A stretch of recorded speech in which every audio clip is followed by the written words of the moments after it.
오늘 읽은 본문의 말씀은 예수님이 제자들과 함께 마지막 유월절 만찬을 어디서 어떻게 할지 준비하는 것과 관련된 말씀입니다. 오늘 설교 제목이 유월절과 무교절이라 잡았습니다. 여러분, 하나님께서는 이스라엘 백성들, 그들의 조상인 아브라함과 이삭과 야곱에게 약속하신 대로 이스라엘 백성들을 종살이하던 애굽에서 다시 자유케 해서 고향으로, 하나님이 주신 약속의 땅으로 돌아오게 하시는 거죠. 그런데 그 일을 가로막고 있는 애굽, 바로와 그 애굽 땅에 하나님은 당신의 약속의 성취를 이루시기 위해 열재앙을 내리십니다. 물론 애굽의 죄악이 관영해서 심판받아 마땅한 때가 되었기 때문인데, 하나님의 약속의 역사를, 그 말씀의 역사를 성취하고자 하시는 하나님의 뜻을 가로막고 있는 그 애굽 땅에 열재앙을 내리시게 됩니다. 근데 그 열재앙의 마지막 재앙이 장자 죽는 재앙이죠. 사람이든 짐승이든 첫 번째 난 모든 생명을 죽이는. 그런데 하나님의 말씀대로 양의 피를 자기 집에 바른 사람, 문설주와 임방에 바른 그 사람의 집은 죽음의 사자가 뛰어 건너가서 패스오버해서 유월해서 죽음이 아니라 생명을 얻게 되는 구원의 역사가 있었습니다. 그래서 그 죽음의 사자가 건너갔다 그래서 유월절이라 이름을 붙이게 되었죠. 하나님은 그렇게 당신의 백성들, 약속에 선택된 그 이스라엘 백성들을 그렇게 구원해 내셨습니다. 그리고는 이스라엘 백성들에게 명령하십니다. 유월절을 지켜라. 그리고 이어서 무교절을 지키라. 오늘 새벽에 우리 매체인 성경 읽기 순서를 따라 쭉 읽어가는데, 오늘 새벽에 함께 읽을 말씀이 신명기 16절에 이 유월절, 무교절을 지키라는 말씀이 거기 나오죠. 여러분, 유월절에 어린 양을 잡아서 피를 자기 집에 발랐습니다. 근데 유월절에 이 어린 양은 예수 그리스도를 예표하는, 미리 내다보게 하는, 유월절의 어린 양은 애굽에서 종살이하던 이스라엘 당신의 백성들을 구원하는 구원의 사건으로서의 유월절 어린 양이었다면, 그 사건은 역사 속에 있었던 사건임과 함께 장차 오셔서 죄와 사망의 종로로 타던 자리에서 자유케 해방시켜 주시는 구원의 역사를 이루실 예수 그리스도의 십자가의 보혈, 그 예수 그리스도를 상징하는 예표의 사건이었습니다. 그래서 구약의 마지막 선지자인 세례 요한은 예수님을 보고는 이렇게 소리치죠. 유월절 어린 양이라고. 요한복음 1장 29절 말씀입니다. 같이 한번 읽습니다. 시작.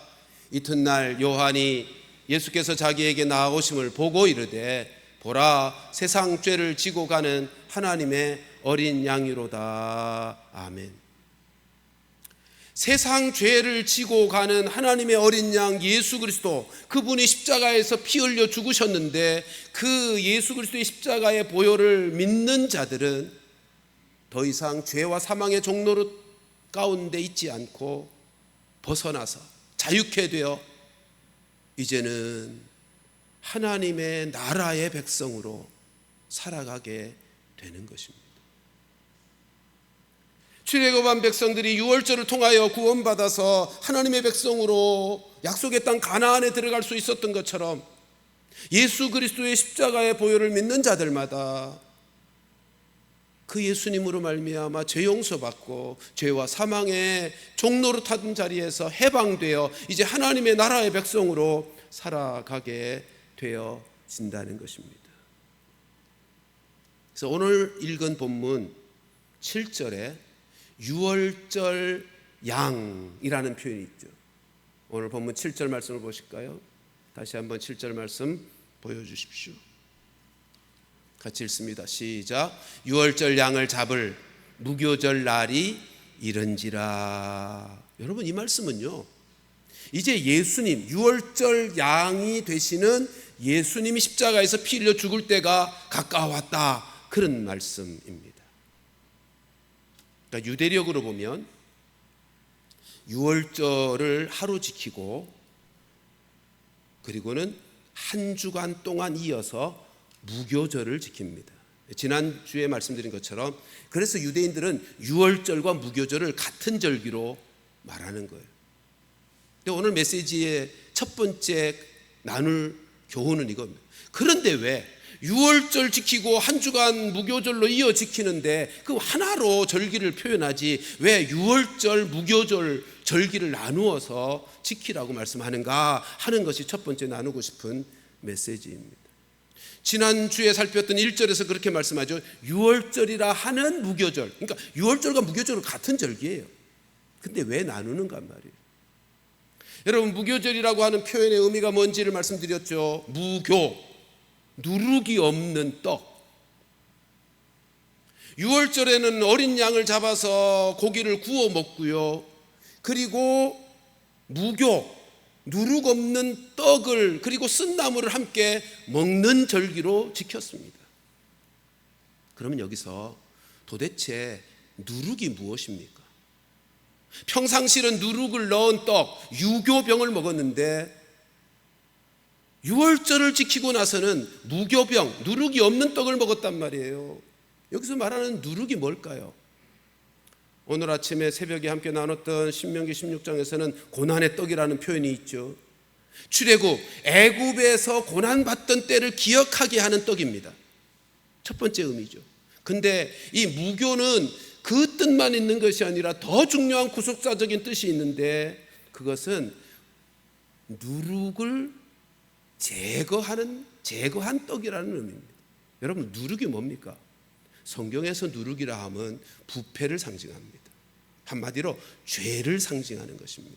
그 신약 성경에서도 예수님은 자주 누룩을, 바리새인들의 외식을 표현할 때 누룩을 조심하라 라고 말씀하시기도 하시고요, 하나님의 말씀과 뜻을 거스리는 모든 죄를 예수님은 누룩이라고 상징하여 표현하곤 하셨습니다.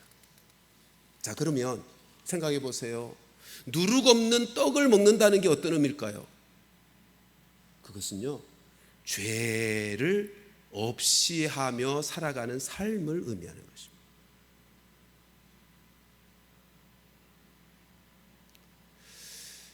무교병을 먹는다,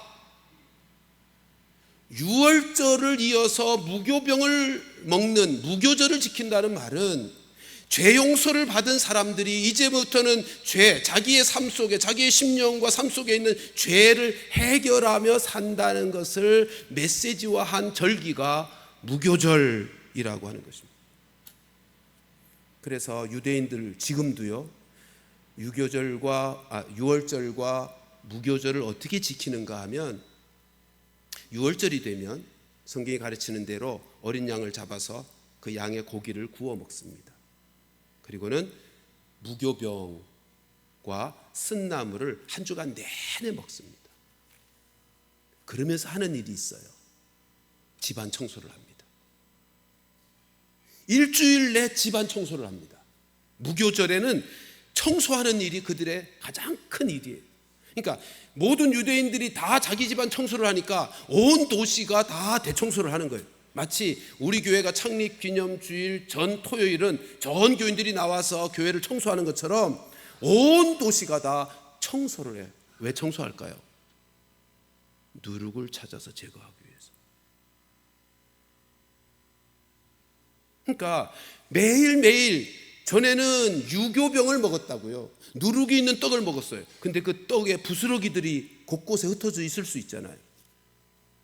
그래서 무교절이 되면 집안을 샅샅이 청소하여 집안에 있는 모든 누룩들을 깨끗하게 제거하는 일을 합니다. 그게 무교절에 하는 일이에요. 조금 전에 말씀드렸듯이 하나님께서 명하신 절기들은요, 다 구속사적인 구원의 의미가 담겨 있어요. 유월절은 어떤 의미가 담겨 있죠? 유월절의 의미는 우리가 너무 잘 알죠. 예수 그리스도의 보혈의 피, 어린 양이신 그분의 피로 말미암아 우리를 구원하신 하나님의 전적인 은혜로 우리가 구원받았음을 보여주는 사건이 유월절 아닙니까? 그러니까 유월절을 지키면서 하나님은 우리를 하나님의 전적인 은혜로 예수 그리스도의 십자가의 보혈로 우리를 구원하셨음에 대한 감사와 찬양을 드리며 지키는 절기입니다. 그리고는 이어지는 절기가 뭐라고요? 무교절이에요.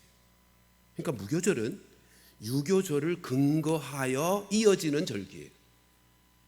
그런데 무교절을 어떻게 지킨다고요? 누룩을 제거하는 절기로 지킨다. 뭐를 제거하는 구속사적인 의미가 있다고요? 죄요.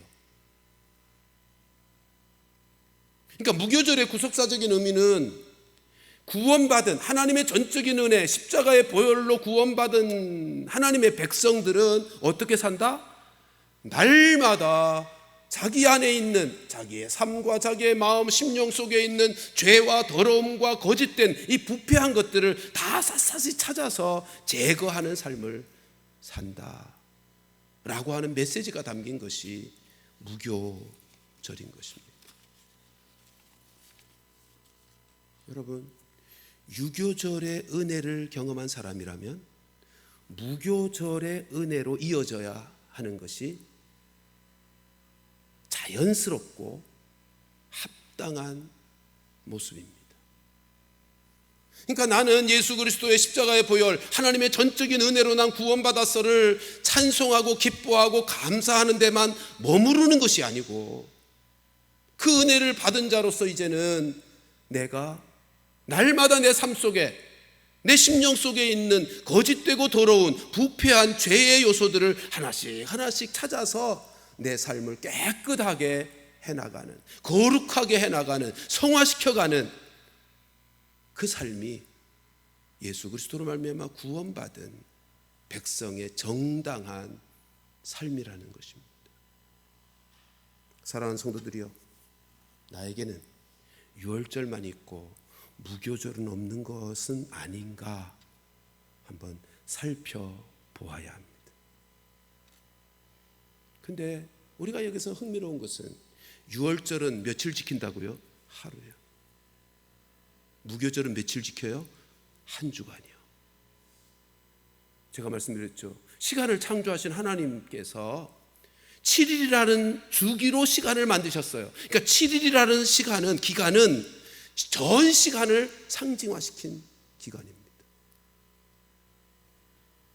예수 그리스도의 십자가의 보혈로 말미암아 죄로부터 자유케 하는 이 사건은 딱 한 번이면 돼요.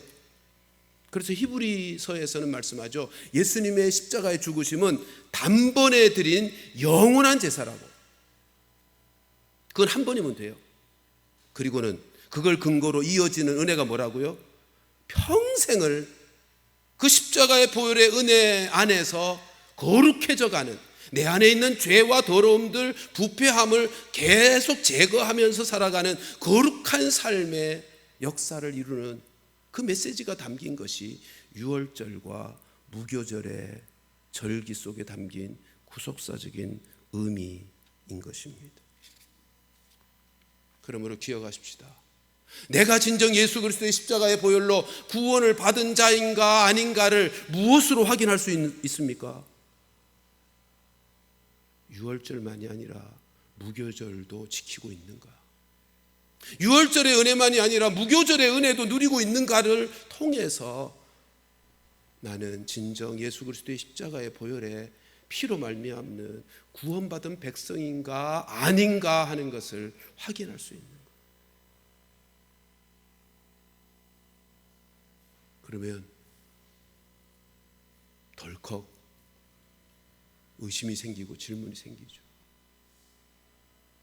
나는 분명히 예수 그리스도께서 십자가에서 피 흘리신 대속의 보혈의 은혜를 내가 믿는데, 근데 내가 거룩한 삶을 살아가고 있지 못하다고 하는 이것 때문에 나는 구원받지 못한 것인가? 그건 아니죠. 다시 말씀드립니다. 유월절의 은혜를 경험하여 하나님의 백성이 된 그 사람은 그 사람의 정상적인 모습은 무교절의 은혜로 이어진단 말이에요. 자기의 죄 문제가 해결되어지는 그 삶을 평생토록 계속 살아가게 되어 있어. 이게 정당한 모습이고 자연스러운 은혜예요. 근데 만일 분명히 신앙 고백이 분명했고 예수 그리스도의 십자가의 보혈로 구원을 받은 사람인데도 무교절의 은혜를 누리고 있지 못하다 라고 하면 어떻게 될까요? 여러분, 그러면 이런 문제가 생기는 것입니다. 구원이라는 게 뭐라고요? 죄로부터 자유케 되는 거예요.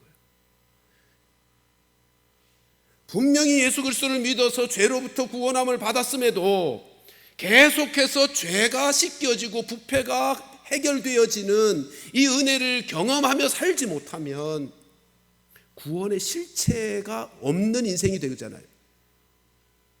구원이라고 하는 것이 죄로부터 부패로부터 자유케 되어지는 은혜인데 이 구원의 실체를 내가 삶 속에서 경험하지 못하니까 나는 구원 받았나? 라는 의심을 스스로 하게 돼요. 내가 구원받았는지 구원받지 못한 사람인지에 대한 구원의 확신이 없다 보니 이 기초가 흔들리다 보니 그는 결코 신앙과 믿음이 자랄 수가 없는 거죠. 그래서 신앙생활이라고 하는 것이 그를 오히려 더 힘들게 하고 곤곡해 하고 탈진하게 만들고 그래서 영적 침체에 빠지는 거죠. 그래서 그저 종교인에 머물러 살아가는, 그래서 행복하지 않은 하나님의 사람이 되고 마는 것이죠. 사랑하는 성도 여러분, 우리의 삶을 좀 돌아보십시다. 나는 유월절의 은혜에만 머물러 있는가? 아니면 무교절의 은혜도 지금 누리며 살고 있는가? 예수 그리스도의 십자가의 보혈로 말미암아 죄 용서받은 감격과 감사와 찬양은 있는데 내 삶에서 무교절, 내 안에 있는 모든 부패와 죄를 해결하고 회개하고 돌이키는 그 삶의 은혜, 그 은혜를 누리며 살고 있지 못한 것은 아닌가? 우리 점검해야 합니다. 여러분, 근데 이 일이 우리 스스로 되는 일이 아니잖아요. 무교절의 은혜라고 하는 것은 성령으로 되는 역사입니다. 성령께서 우리 안에서 죄를 깨닫게 해주시고, 성령께서 우리로 회개케 하시고, 성령께서 우리로 거룩한 삶을 이루도록 도와주시는, 여러분, 그러기에 예수님은 십자가에서 죽으시고 부활하시고 승천하셔서 성령을 우리 가운데 보내주신 거예요. 우리로 무교절의 삶을 살도록 하시기 위해 십자가 지셨고 성령을 보내주신 거예요. 그러므로 사랑하는 성도 여러분, 날마다 순간마다 성령의 도우심을 구하십시다. 성령의 은혜를 구하십시다. 그래서 내 안에 있는 죄, 부패, 더러움 이런 것들을 깨닫도록 진리의 영이신 그분께서 나로 깨닫게 해주시는 은혜를 구하고요. 그리고 깨달았다면 회개케 하시는 성령의 은혜를 힘입어서 우리 모두가 다 유월절의 은혜만이 아니라 무교절의 은혜를 누리면서 살아 진정한 구원의 영광스러움을 경험하며 예수님께서 이루신 십자가의 보혈의 은혜가 나의 일상의 모든 삶 속에서 구원으로 경험되어지는, 거룩함으로 변화되어지는 그런 축복이 있게 되기를 주님의 이름으로 축원합니다. 두 번째로 살필 것은 오늘 본문입니다. 예수님께서 그렇게 유월절 어린 양으로 십자가 지시기 위해서 이제 마지막 제자들과 함께 유월절 만찬을 준비하도록 제자 베드로와 요한에게 준비를 시키고 계시죠. 그것이 8절입니다. 같이 읽습니다. 시작. 예수께서 베드로와 요한을 보내시며 이르시되 가서 우리를 위하여 유월절을 준비하여 우리로 먹게 하라. 그랬더니요, 베드로와 요한이 예수님, 도대체 예루살렘 성 안에 들어가서 어디서 유월절 식사를 준비해야 됩니까? 라고 묻습니다. 그러자 예수님께서 이렇게 대답하셨죠. 10절부터 12절 같이 읽습니다. 시작.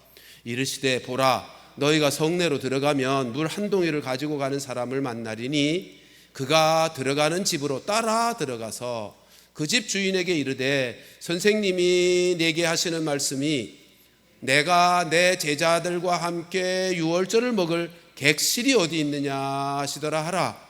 그리하면 그가 자리를 마련한 큰 다락방을 보이리니 거기서 준비하라 하시니. 뭐라고 말씀하는 거죠? 가라는 것입니다. 예루살렘 성 안으로 들어가라는 것이요. 들어가서 보면 물동이를 들고 가는 사람을 만날 것이다. 근데요, 원문을 보면 그 사람이 남성입니다. 여러분, 우리나라도 옛날에 그랬지만 유대에서도 그 당시는 물동이를 대체로 여성들이 들고 다녔다고요. 근데 남성이 물동이를 들고 가는 것을 만날 것이라는 거예요. 그러니까 쉽게 누구인지를 알 수 있었던 거죠. 그 남성, 물동이를 들고 가는 남성을 만나면 그를 따라가라는 거예요. 그가 들어가는 집으로 따라 들어가서 그 집 주인에게 이렇게 말하는 거죠.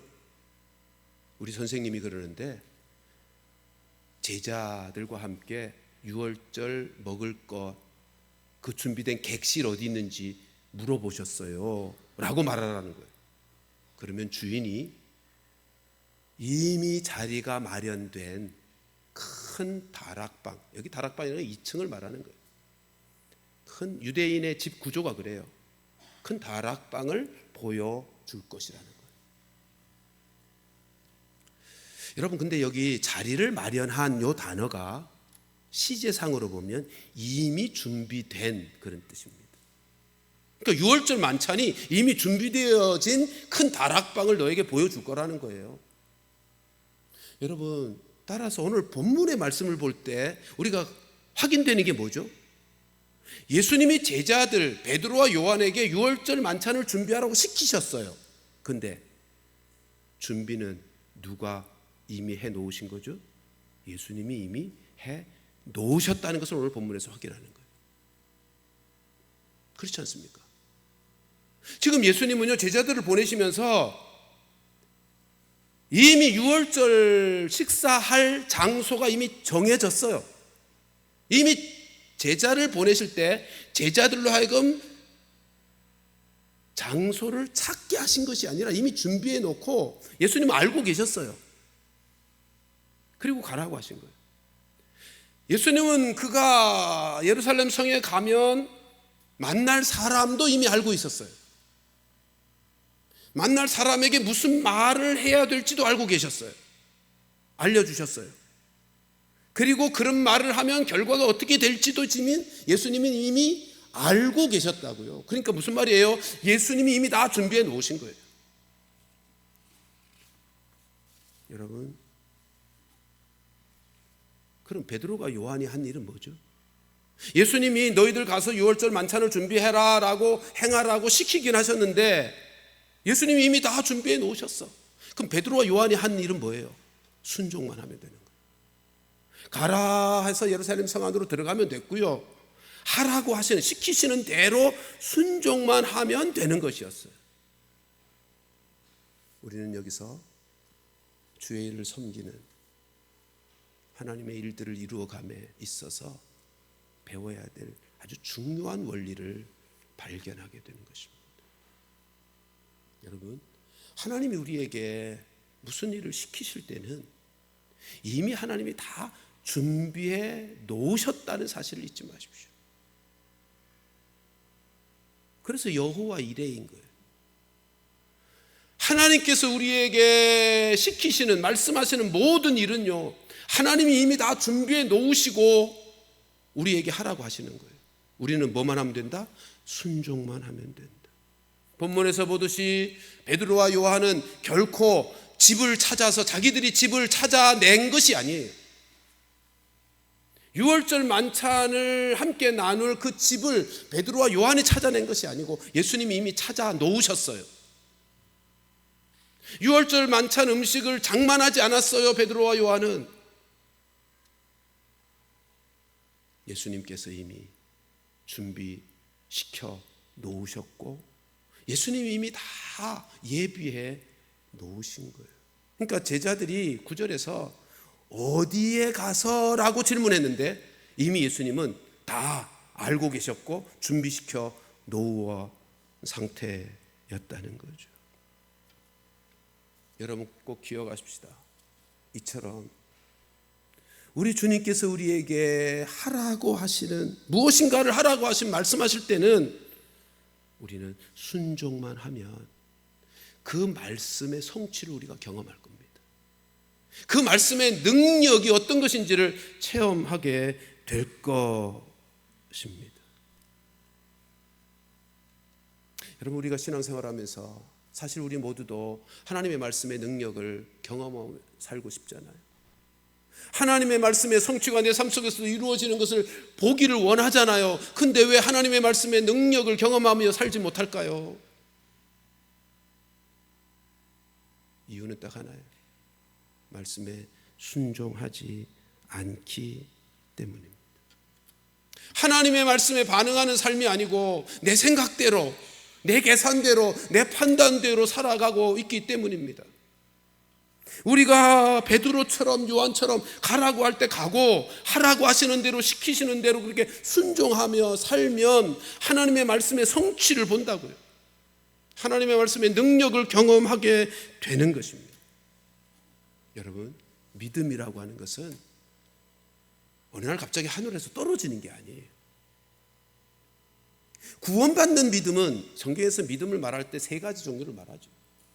구원받은 믿음은 하나님이 선물로 주시는 것이지만 우리가 삶에서 누리게 되는 믿음의 축복들이라고 하는 것은 하늘에서 어느 날 갑자기 떨어지는 게 아니라고요.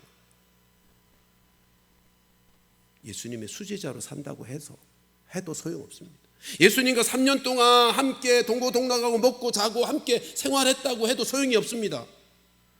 말씀에 반응하지 않고 말씀에 순종하지 않으면서는 수십 년, 수백 년이 지나도 믿음이라고 하는 것은 자라지 않습니다. 가룟 유다 보세요. 가룟 유다는 예수님의 12제자 중에 하나였고 예수님과 동고동락했어요. 3년 동안. 예수님이 하신 일을 다 봤어요. 근데 가룟 유다는 지난번에 살핀 것처럼 어떤 인생이었다고요? 말씀에 반응하는 인생이 아니라 자기 생각, 자기 계획, 자기 계산대로 살아왔던 인생이에요. 그러니까 3년 동안 예수님의 말씀을 다 듣고 예수님이 하신 행적들을 다 보았음에도 불구하고 예수님에 대한 믿음이 전혀 없는 거예요. 여전히 예수님을 의심하고 불신하고 그래서 결국 어떻게 돼요? 예수님을 배반하여 팔아버리잖아요. 그것이 얼마나 잘못된 것인지를 깨닫고 후회는 하지만 여전히 자기 방식대로 자기 스스로 정죄하고 자기 스스로 생명을 끊어내는 자기 방식으로만 말씀에 반응하며 살아가는 인생이 아니고 자기의 생각대로 자기의 방식대로만 살아갔던 인생이기에 결국은 자살로 멸망의 길을 가고 만 것입니다. 여러분 믿음은 스스로 그 무엇이 이루어지는 것이 아닙니다. 내가 믿습니다라고 한다고 되는 일이 아니란 말이에요. 믿음은 대상이 있는 것인데 믿음의 대상과 상관없이 믿습니다라고 맨 땅에 헤딩하는 식으로 돼서 살아서 믿음이 생기는 게 믿음이 자라는 게 아니에요. 믿음은요 하나님의 말씀에 순종함으로 되는 것입니다.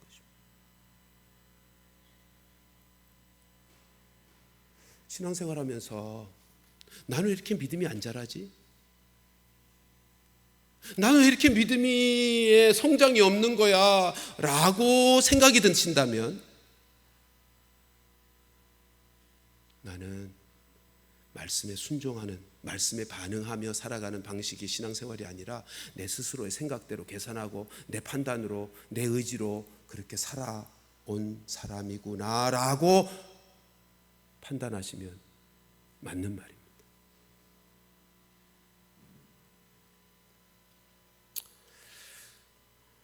예수님의 말씀에 반응할 생각은 하지 않고, 예수님의 말씀에 순종할 생각은 하지 않고, 믿음을 달라고, 믿음을 주실 때까지 내가 기다리겠다라고 하는 태도는요, 허망한 자기 생각이에요. 믿음이 자라는 법칙이 그렇질 않아요. 믿음은 어떻게 자라가게 되는 거라고요? 말씀에 순종함으로. 믿음에는 대상이 있을 거 아니에요. 뭘 믿어요? 말씀을 믿는 거예요. 그러니까 하나님의 말씀이 있는데 아직 이루어지지 않았어요. 그런데도 하나님의 말씀이기 때문에 그것을 믿고 그 말씀에 순종해 보면 그 말씀이 성취되는 것을 경험하는 거예요. 그 말씀이 진짜구나, 능력이 있구나를 경험하게 되는 거예요. 그래서 믿음이 자라는 거예요.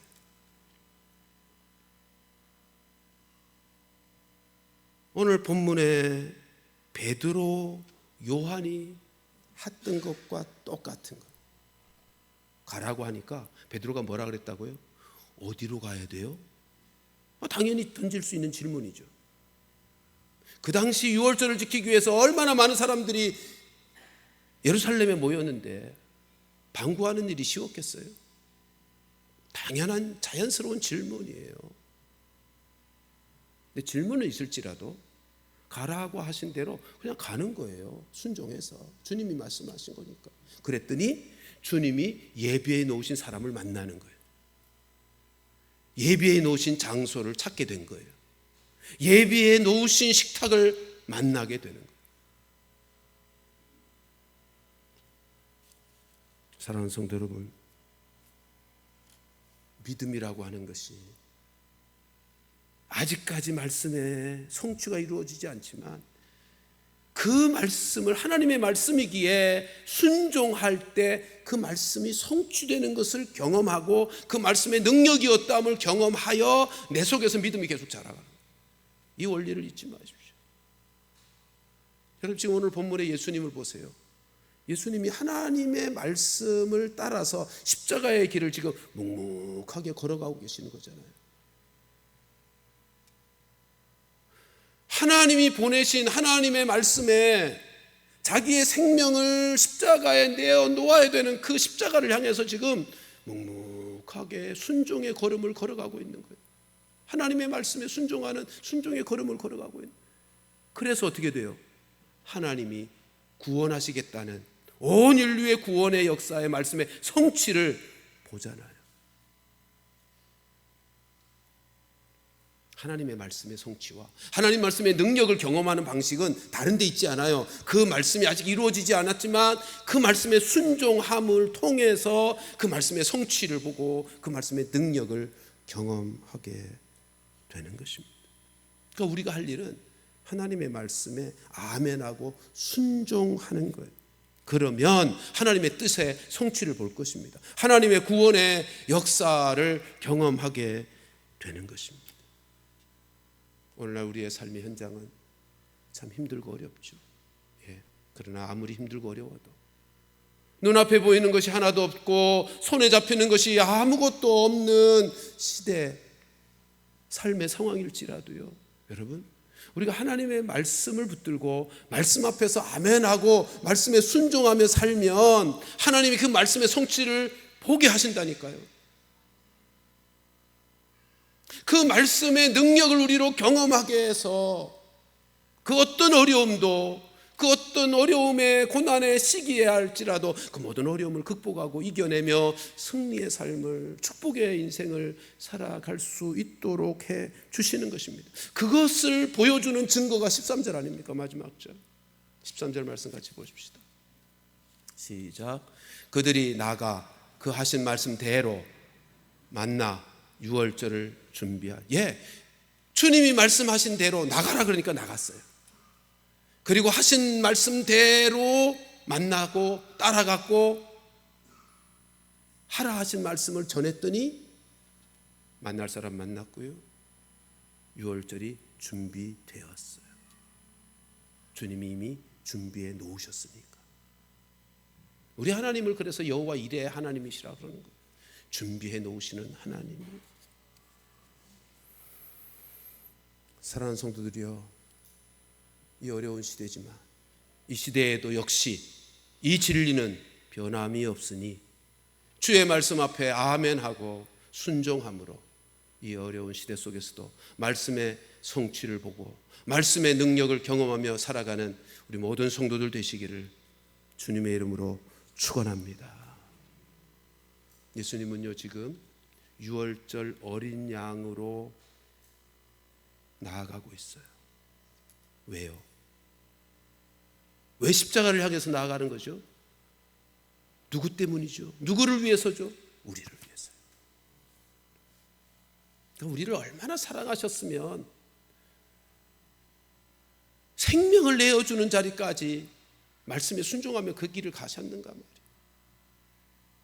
여러분, 우리를 사랑하셔서 죽음과 죄의 종로로 타던 우리를 건져내시고 우리에게 영원한 생명을 주시며 하나님 나라를 누리게 하시려고 십자가의 길을 순종하며 가시는 그 주님의 사랑, 우리가 그것을 안다면 우리도 주님 사랑해야 되지 않겠습니까? 예?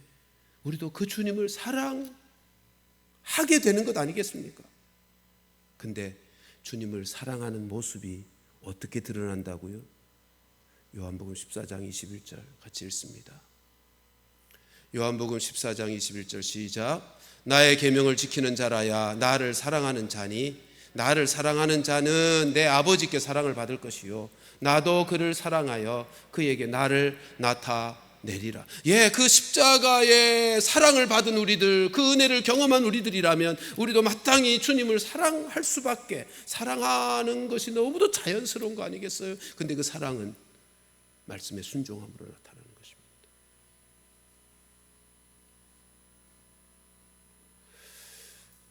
제가 요즘 미국에서 온 딸과 손주들과 참 행복한 시간을 보내고 있는데요,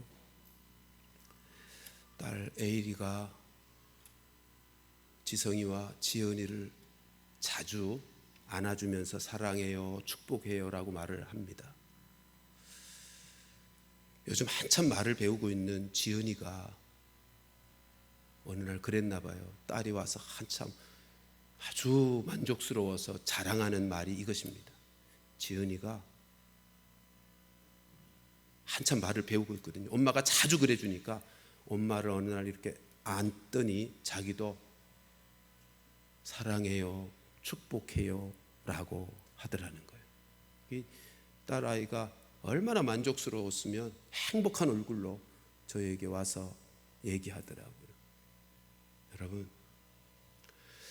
만일 우리가 진짜 우리를 그렇게 사랑하신 주님을 사랑해서 그분의 말씀에 순종하며 살면 우리 주님이 얼마나 기뻐하시겠어요. 그리고 우리 주님이 하나님 아버지께 에이리가 그렇게 했던 것처럼 자랑하지 않겠어요? 자랑할 것 같아요. 그래서 이렇게 말씀하잖아요. 아버지께 사랑을 받을 것이요. 여러분, 건너가서 23절도 볼까요? 요한복음 14장 23절은 이렇게 되어 있습니다. 같이 읽습니다. 시작. 예수께서 대답하여 이르시되 사람이 나를 사랑하면 내 말을 지키리니 내 아버지께서 그를 사랑하실 것이요 우리가 그에게 가서 거처를 그와 함께 하리라. 우리가 그에게 가서, 우리는 누구예요? 삼위 하나님이요, 성부, 성자, 성령께서 얼마나 우리가 하나님 사랑하여 말씀에 순종하는 삶을 살면 얼마나 삼위 하나님께서 기뻐하시느며 좋아하시는지 우리와 함께 거처를 마련하고 함께 하시겠대요. 그러니까요, 우리가 말씀에 순종하는 것은 우리를 사랑하여 생명까지 내어주신 주님을 사랑하는 모습인 것과 함께 우리가 지금까지 살펴본 대로 말씀에 순종하는 그 삶이 하나님의 말씀의 성취와 하나님 말씀의 능력을 경험하는 비결이란 말이에요.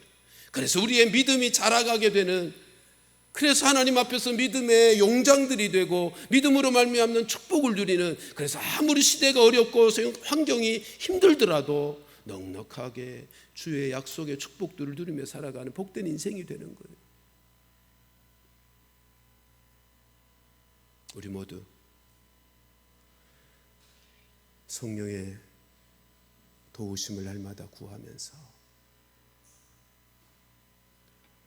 우리 안에 있는 잘못된 것들은 회개하여 돌이키는 은혜를 누림과 함께 그 성령님의 진리의 영이신 성령님의 도우심을 힘입어서 날마다 말씀에 순종하여 주님을 기쁘시게 해드리고 아버지의 마음을 시원하게 해드리고 우리와 늘 함께 거처를 마련하여 우리와 함께 하시면서 우리를 통해서 당신의 놀라우신 뜻과 영광을 이루어가는 축복의 인생으로 우리 모두가 살아가게 되는 은혜가 있기를 주님의 이름으로 축원합니다.